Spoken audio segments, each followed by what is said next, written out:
नमस्कार विद्यार्थियों, आज के व्याख्यान में आपका स्वागत है।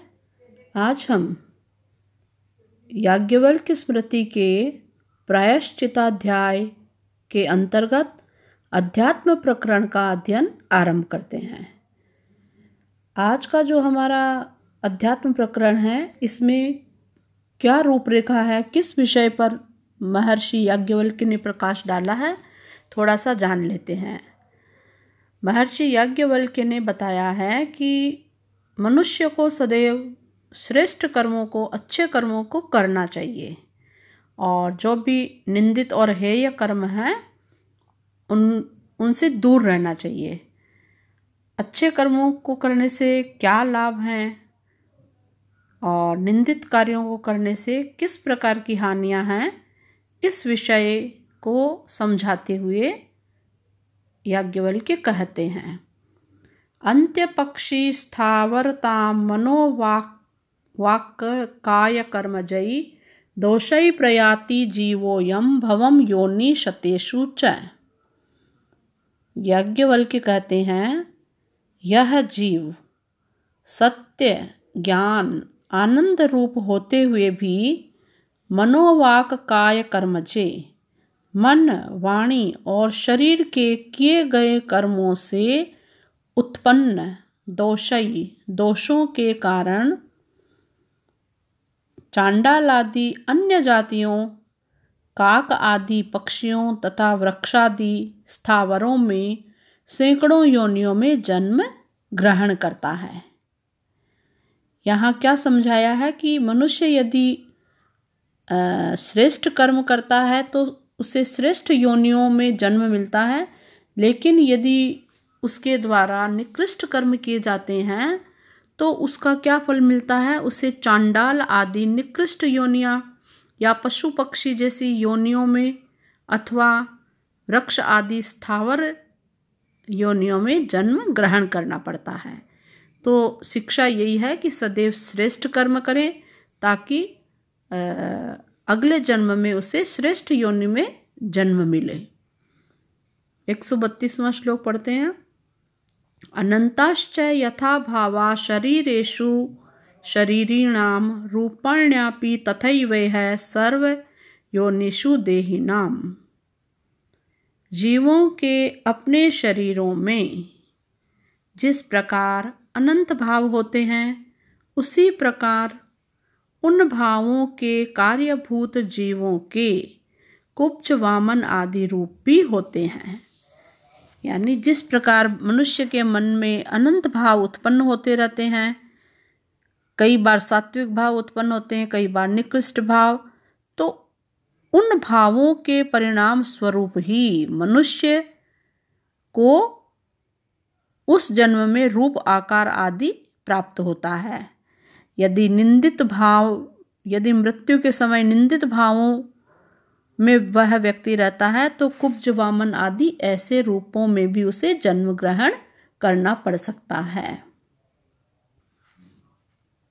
विपाकः कर्मणां प्रत्यय केषाञ्चिदीह जायते इह वायु मूत्र वैकेशां भावस्तत्र प्रयोजनम्। कुछ ज्योतिष्टोम आदि कर्मों का फल देहांतर में भी प्राप्त होता है, यानी अन्य अगले जन्म में भी प्राप्त होता है, और कुछ कर्मों का विपाक माने फल ईह इस लोक में ही जायते प्राप्त हो जाता है। ईह व अमूत्र व एकेषां भावः तत्र प्रयोजनम। कुछ का फल इस लोक में और कुछ का परलोक में मिलता है। कर्मों के शुभ तथा अशुभ फल उत्पन्न होने के विषय में सत्व आदि भाव ही कारण होते हैं, प्रायोजक होते हैं।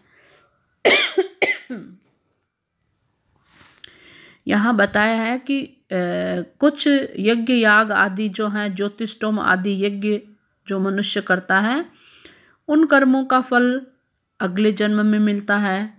कुछ फल हैं, कुछ कर्म हैं जिनका इसी लोक में मिल जाता है, लेकिन कर्मों के अनुरूप ही सुख दुख आदि भावों की प्राप्ति होती है।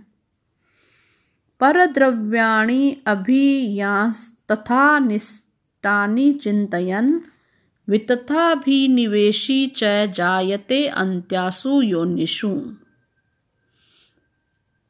परद्रव्याणि अभियान, पर द्रव्य का पुनः पुनः चिंतन करने वाला, यानी पराये धन के बारे में सोचने वाला। अनिष्टानि चिंतयन, अनिष्टों को करूँगा, ब्रह्म हत्या आदि हिंसक कार्यों को करूँगा, उस फला व्यक्ति को मार दूँ, या इस तरह के हिंसक भाव रखने वाला, ऐसा सोचने वाला तथा असत्यभूत वस्तु में बार बार संकल्प करने वाला अंत्यासु योनिषु जायते, चांडाल आदि अंत्य योनियों में जन्म ग्रहण करता है। यहाँ क्या समझाया गया है कि दूसरों के धन के बारे में, दूसरों का धन हड़पने की चेष्टा करने वाला निकृष्ट योनियों को प्राप्त करता है। हिंसक कर्म करने वाला भी निंदित योनियों को प्राप्त करता है। इसलिए मनुष्य को सदैव सात्विक भावों से युक्त आचरण करना चाहिए। पुरुषो अनृतवादी च पिशुन परुषस्तथा अनिब्ध प्रलापी च मृग पक्षीषु जायते।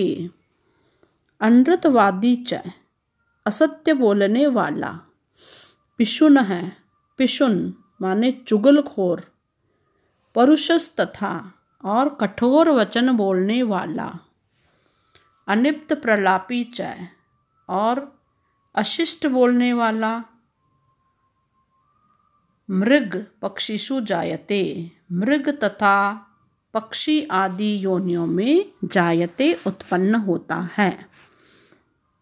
यहाँ बताया गया है कि मनुष्य को सदाचरण करना चाहिए।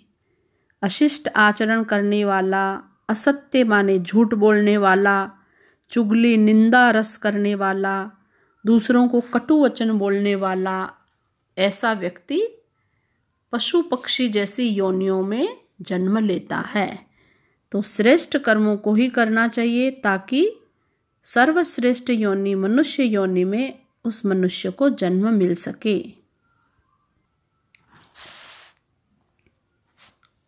अदत्ता दान निरतय पर दारोपसेवक हिंसकश्चा विधाने न स्थावरेष्वभिजायते।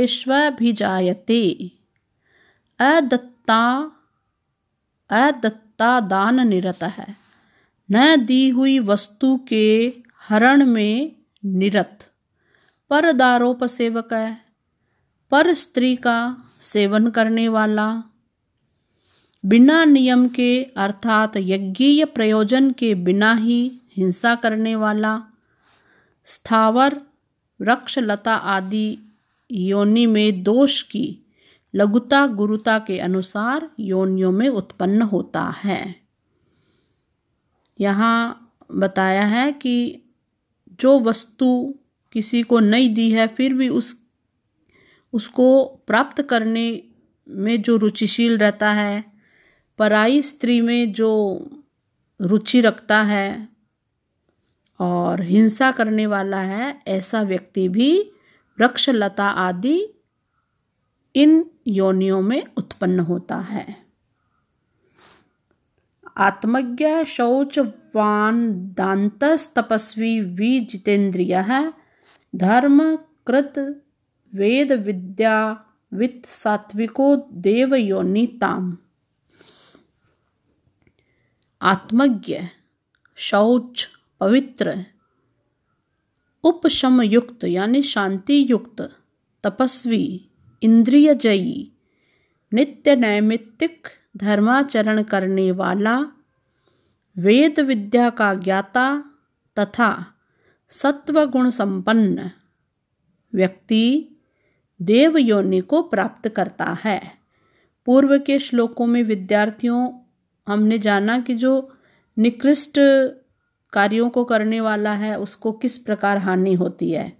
अब साथ ही सकारात्मक बातों का महर्षि ने चित्रण किया है जो जिसे तत्व ज्ञान है, आत्मा का बोध जिसे हो चुका है, जिसका मन वचन पवित्र है, मनसा वाचा कर्मणा, जो पवित्र आचरण करने वाला है, शांति युक्त मनुष्य है, यानी जिसे क्रोध नहीं आता है, जो तपस्वी है, तप जप आदि में रुचि रखता है, और जो इंद्रिय जयी है, जिसने अपनी इंद्रियों पर विजय प्राप्त कर ली है, नित्य और नैमित्तिक कार्यों को प्रतिदिन करता है, ऐसा सात्विक व्यक्ति देव योनि को प्राप्त करता है। तो मनुष्य को सदैव सात्विक आचरण ही करना चाहिए। असत्कार्य रतो अधीरः आरंभी विषयी च यः स राजसो मनुष्येषु मृतो जन्माधिगच्छति। असत कार्य, वाद्य गान में निरत, अधीरः अधैर्यवान माने व्यग्र चित्त वाला, आरंभी विषयी यह च सदा कार्य में व्यग्र रहने वाला, विषयी विषयों में निरंतर विषयों का सेवन करने वाला, सराजसो ऐसा राजसः रजोगुण से संपन्न व्यक्ति मृतः मरने पर मनुष्येषु जन्म अधिगच्छति, मनुष्य योनि में जन्म प्राप्त करता है। विद्यार्थियों, 3 प्रकार के गुण मनुष्य की प्रकृति में रहते हैं, सत्वगुण, रजोगुण और तमोगुण। सत्वगुण का मतलब है सात्विक आचरण, दया, प्रेम, सद्भावना, ईश्वर भक्ति, इस तरह का आचरण जो है सात्विक भावों का आचरण होता है। रजोगुण जो निरंतर कर्म करता रहता है, क्रियाशील व्यक्ति है, वो रजोगुणी होता है। और तमोगुणी जो कि तामसिक कार्यों को करता है और आलस्य तथा निद्रा का सेवन करने वाला है, वो तामसिक गुण वाला होता है। तो जिसमें रजोगुण की प्रधानता है, जिसके आचरण में रजोगुण होता है, क्रियाशील व्यक्ति ऐसा, और जो विषयों का सेवन करता रहता है, वह व्यक्ति मनुष्य की योनि में जन्म ग्रहण करता है।